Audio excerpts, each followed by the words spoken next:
Hombre, Vimo, ¿qué tal? Tengo aquí el dinero para pagar el abogado. Sí, pues quedamos para dárselo.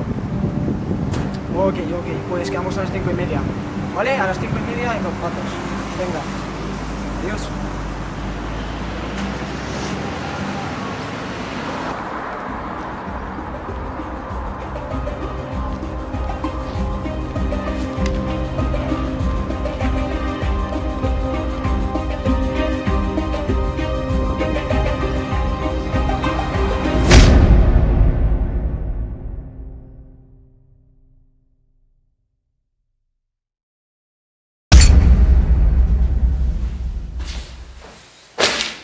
Vaya. Como que tenemos aquí el señor Johnson. ¿Tienes algo que contarme? Es verdad, perdona. Tío, pero ¿qué cojones quieres ya de mí, Gachistoba? ¿Qué cojones hago aquí? Tú ya sabes lo que quiero, Johnson.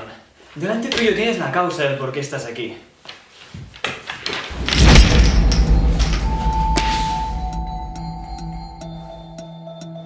Y ahora dime, ¿a quién pertenece todo este dinero?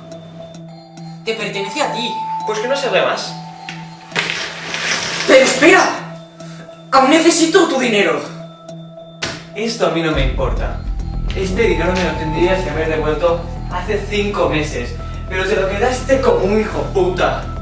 Pero tengo 3 hijas a las que alimentar. Mi trabajo en la oficina no me proporciona lo suficiente como para vivir. Y por eso... ¡no me vas a puto robar mi dinero! ¡Suelta ese arma! ¡No! ¡Suéltala tú! ¡Yo no lo voy a soltar jamás! Pero tío, tú no me vas a robar mi dinero otra vez, ¡pega! No, ese dinero era mío, tú me lo robaste. No, la verdad es que tú lo robaste en ese banco de Suiza. No, ese banco de Suiza era el banquero suizo de Suiza.